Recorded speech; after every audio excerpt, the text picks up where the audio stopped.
Good morning. ప్రభువైన యేసుక్రీస్తు వారి పరిశుద్ధ నామములో అందరికీ శుభాలు. ఈరోజు మన అనుదిన ఆత్మీయ ఆహారంగా సామెతల గ్రంథం నుండి 11వ అధ్యాయం 24వ వచనాన్ని ధ్యానించుకుందాం. వెదజల్లి అభివృద్ధి పొందువారు కలరు, తగిన దానికన్నా తక్కువ ఇచ్చి లేమికి వచ్చువారు కలరు. చదవబడిన వాక్యంలో మనం చూసినట్లయితే ఇచ్చుట, దేవునికి ఇచ్చే ప్రతి విషయం, దేవునికి అవ్వచ్చు, ఇతరులకు అవ్వచ్చు, ఏదైనా సరే ఇచ్చే విషయం గురించి రాయబడి ఉంది. క్రిస్మస్ పండుగ అంటే it's a festival of gifts. తండ్రి లోకాన్ని ఎంతో ప్రేమించి ఆయన ఏకైక కుమారుణ్ణి, పరలోకంలో అంతకంటే పెద్ద విలువైనటువంటి వ్యక్తి ఎవరు లేరు, అటువంటి వ్యక్తి అయినటువంటి తన అద్వితీయ కుమారుణ్ణి మనకి బహుమానంగా ఇచ్చాడు. అదే క్రిస్మస్ పండుగ. The most valuable gift in the universe, entire creation. సృష్టిలోనే మరి తండ్రికి తన కుమారుడైన యేసు ప్రభు కంటే గొప్ప గిఫ్ట్ లేదు. ఆయన ద్వారానే సమస్త సృష్టి సృష్టింపబడింది.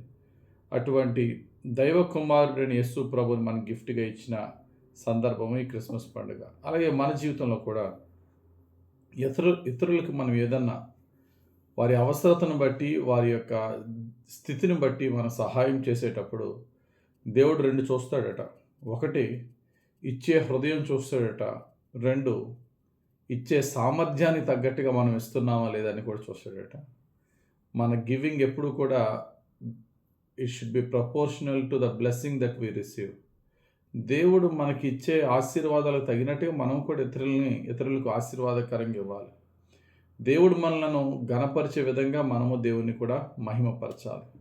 ఇక్కడ మహాజ్ఞాని సొలొమోను అంటున్నారు, వెదజల్లి అభివృద్ధి పొందువారు కలరు, తగిన దానికన్నా తక్కువ ఇచ్చి లేమికి వచ్చేవారు కలరు.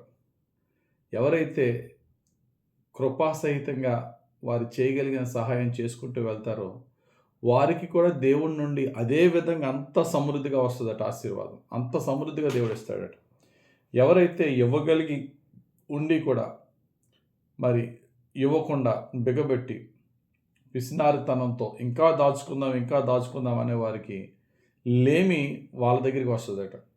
ఇది దేవుని వాక్యం చెప్తున్న సత్యం ఇది. కాబట్టి గమనించండి, మన జీవితంలో దేవుడు మనలను ఆయనకు గుప్పుళ్ళు తెరిచి మనల్ని హెచ్చించే కొలది మన గుప్పుళ్ళు కూడా ఇతరులకు తెరవాలి.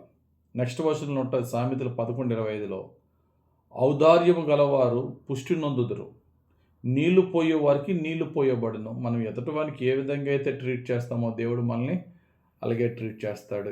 ఇతరుల పట్ల మనం కృపాసహితంగా ఉంటే దేవుడు మన పట్ల కృపాసహితంగా ఉంటాడు. ఇతరుల పట్ల మరి చేయవలసిన సహాయం బిగబడితే మనకు రావాల్సిన సహాయాన్ని కూడా దేవుడు బిగబడతాడనే సత్యాన్ని గమనించవలసిందిగా కోరుచున్నాను. కాబట్టి ప్రియమైన దేవుని సంగమా, మరి ఈరోజు దేవుడిస్తున్న మాట, దేవుడు మనకిచ్చిన దాంట్లో మన సామర్థ్యం కొలది, అది దేవుని పరిచర్య కన్నా పేదవాని సహాయానికన్నా సామర్థ్యానికి తగినట్టుగా ఇద్దాం. 2, బాధపడకుండా సంతోషంగా ఇద్దాం. అప్పుడు దేవుడు అనేక రెట్లు మనకు దయచేస్తాడు. చంటి బిడ్డ 5 రొట్టెలని 2 చేపలని యేసు ప్రభుకి ఇచ్చాడు. యేసు ప్రభు 5,000 మందికి భోజనం పెట్టే టైంలో మీ దగ్గర ఏమైనా ఉన్నాయా అన్నప్పుడు ఎవరి దగ్గర ఏమీ లేవు. బహుశా ఒకవేళ కొంతమంది ఉన్నా చెప్పరు, అమ్మో ఇది ఆయనకి ఇచ్చేస్తే నేనేం తినాలని. ఒక చంటి బిడ్డ, మేబీ ఒక ఎలిమెంటరీ స్కూల్ బాయ్ అంటాడు, చిన్న బిడ్డ, అయ్యా నా దగ్గర మా అమ్మ ఇచ్చిన క్యారేజ్ ఇదిగో అని చెప్పి 5 రొట్టెలు 2 చేపలు ఉన్నాయని ఇచ్చాడు. దాన్ని దేవుడు ఆశీర్వదించి వాడు కడుపు నిండగా ఆ చిన్నోడికి భోజనం పెట్టడం మాత్రమే కాకుండా దాన్ని ఆశీర్వదించగా అవి ఇంకా మల్టిప్లై, ఇంకా అభివృద్ధి, ఇంకా ఊరతనున్నాయి ఆ తట్టలో నుంచి. అలాగా 5,000 మందికి సమృద్ధిగా భోజనం పెట్టడానికి దేవుడు ఆ చిన్న బిడ్డ ఇచ్చిన ఆ యొక్క ఆహారాన్ని దీవించాడు. ఆ బిడ్డ దీవింపబడ్డాడు, ఆ బిడ్డ పోషింపబడ్డాడు, ఆ బిడ్డ ద్వారా అనేకులు పోషింపబడ్డారు. అదే అబ్రహాము యొక్క ఆశీర్వాదం.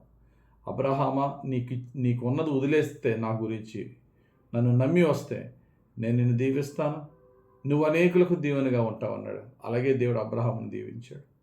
కాబట్టి ఏదైనా సరే మన దగ్గర ఉన్నది ముందు మనం దేవుని కొరకు విడిచిపెట్టగలమా అనేది దేవుడు పరీక్ష చేస్తాడు. ఆ చిన్నదైనా గొప్పదైనా మనం విడిచిపెట్టగలిగితే దేవుడు దానికి 100 రెట్లు ఇస్తాడు. ఇచ్చిన తర్వాత అందులో నుంచి ఇతరులకు మనం కృపాసహితంగా ఉంటే దేవుడు మన వరకే కాదు, మన పిల్లల్ని కూడా అదే విధంగా ఆశీర్వదిస్తాడు. కాబట్టి దేవుడు మనల్ని దీవించే కొలది వెదజల్లుదాం, అభివృద్ధి పొందుదాం.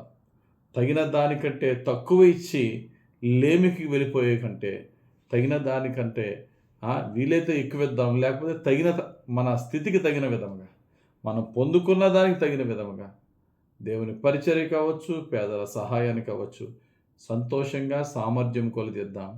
దేవుని యొక్క ఆశీర్వాదాలు పొందుకుందాం. దేవుడి వాక్యం దీవించి మన జీవితంలో ఫలింపజేయునుగాక. ఆమేన్. ప్రార్థన చేసుకుందాం. పరిశుద్ధుడా, ప్రేమ కలిగిన తండ్రి, ఈరోజు మీరు ఇచ్చిన ఈ అనుదిన ఆత్మీయ ఆహార ప్రకారంగా అయ్యా, నువ్వు మాకు ఇచ్చిన దాంట్లో సమృద్ధిగా కృపాసహితంగా ఇతరులకు మేము ఇవ్వగలిగే జీవితం దయచేయండి. అయ్యా, పరలోకములోనే శ్రేష్టమైనటువంటి బహుమానమైన నీ ప్రియ కుమారుణ్ణి ప్రభువా మాకిచ్చావు దేవా. అంతకంటే ఇంకా ఏమివ్వగలవు నాయన. అయ్యా ప్రభువా, అంత శ్రేష్టమైన బహుమానం ఇచ్చిన నీవు మా జీవితాల్ని కూడా అదే కృపాసహితంగా మమ్మల్ని నింపి అయ్యా, నీ కొరకు మా సమస్తాన్ని, మా కుటుంబాన్ని మీకు అప్పగించుకొని అయ్యా, ఇతరులకు సహాయం చేయటంలో ప్రభువా నీవు మా పట్ల ఎంత సహాయంతో, ఎంత కృపాసహితంగా మా పట్ల ఉన్నావో ఇతరుల పట్ల కృపాసహితంగా ఉండే జీవితం మాకు దయచేసి అయా, కృప చూపుతూ సామర్థ్యము కొలది సహాయం చేస్తూ నీ మహిమైశ్వర్యంలో, నీ సామర్థ్యంలో మేము పోషింపబడి, దీవింపబడి, ఆశీర్వదింపబడే భాగ్యం మాకు దయచేయమని యేసుక్రీస్తు వారి పరిశుద్ధ నామములో ప్రార్థించి వేడుకొనుచున్నాము తండ్రి. ఆమేన్. తండ్రి యొక్కయు, కుమారుని యొక్కయు, పరిశుద్ధాత్మ దేవుని అభిషేకం హెచ్చుగా మనపై దిగి వచ్చి మనలను సర్వ సమృద్ధిలో కృపాసహితంగా పరిశుద్ధాత్ముడు మనల్ని నడిపించి దీవించునుగాక. ఆమేన్.